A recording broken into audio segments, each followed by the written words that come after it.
नमस्कार, आप सभी का स्वागत है हमारे चैनल ईश्वर के समीप में। तो आज की हमारी स्टोरी है धैर्य के ऊपर।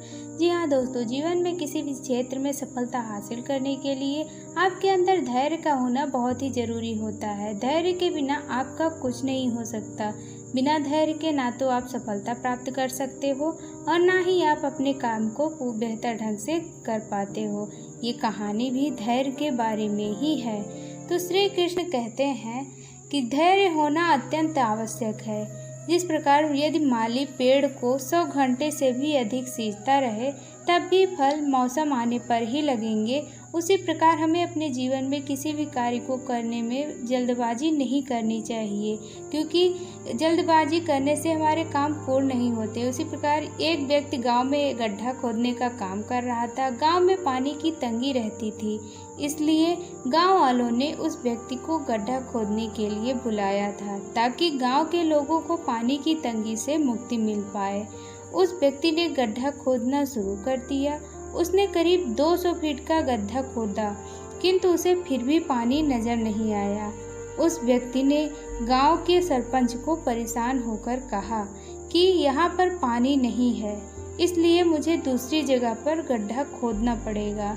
अगर यदि ये व्यक्ति बेहतर ढंग से उसी जगह पर धैर्य रख करके गड्ढा खोदता तो शायद उसे पानी मिल जाता, लेकिन नहीं, वो फिर भी दूसरी गलती करेगा और धैर्य नहीं रखेगा।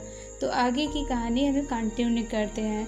तो अब व्यक्ति दूसरी जगह पर 23 फीट का गड्ढा खोदता है, लेकिन इस बार भी उसे पानी नहीं नजर आता। तो व्यक्ति अब बहुत परेशान हो जाता है और अपना धैर्य खो देता है। जैसे कि मैंने आगे बताया कि व्यक्ति ने धैर्य नहीं रखा, तो इसीलिए उसका कार्य पूर्ण नहीं हुआ। तो आगे ये है कि वो अब सोचने लगा कि यहाँ पर पानी नहीं निकलेगा, मुझे किसी तीसरी जगह पर गड्ढा खोदना चाहिए। अब वो सरपंच से बात करके फिर से तीसरी जगह पर गड्ढा खोदने लगता है, पर यहाँ पर वो 25 फीट का गड्ढा खोदता है, किंतु उसे यहाँ पर भी पानी नहीं दिखाई देता। अंत में वो व्यक्ति अपना धैर्य पूरी तरह खो देता है और सोचने लगता है कि अब मुझे कहीं भी पानी नहीं मिल सकता। वो अब मायूस हो जाता है, फिर से गांव के सरपंच के पास जाता है और गड्ढा ना खोदने का निश्चय करता है।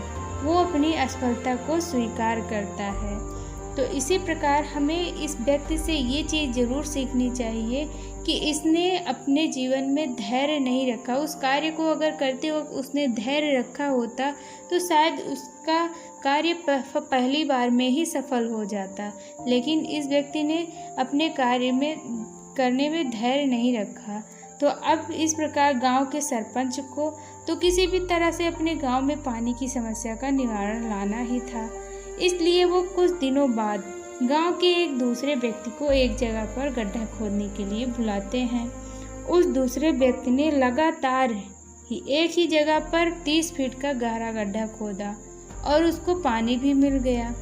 वो बहुत खुश हो जाता है और गांव के सरपंच इसके बारे में बताता है गांव के सरपंच को।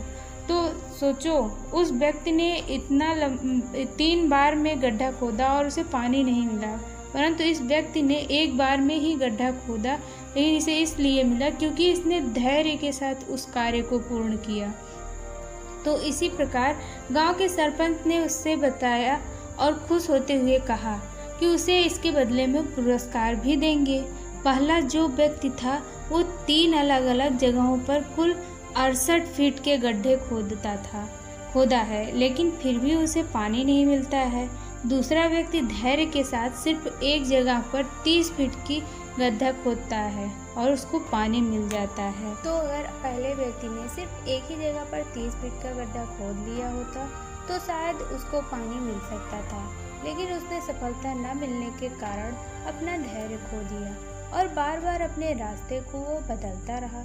इस पहले व्यक्ति की तरह ही किसी काम को शुरू तो कर देते हैं, किंतु हम अपने धैर्य की कमी से उस काम को बीच में ही करना छोड़ देते हैं और इसी वजह से हमें सफलता नहीं मिलती है।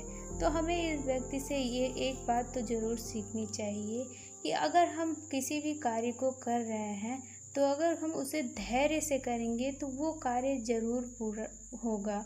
लेकिन अगर हम उसे बीच में ही छोड़ देंगे तो वो काम कभी भी पूरा नहीं होगा और हम बीच में ही निराशा हासिल मिलेगी।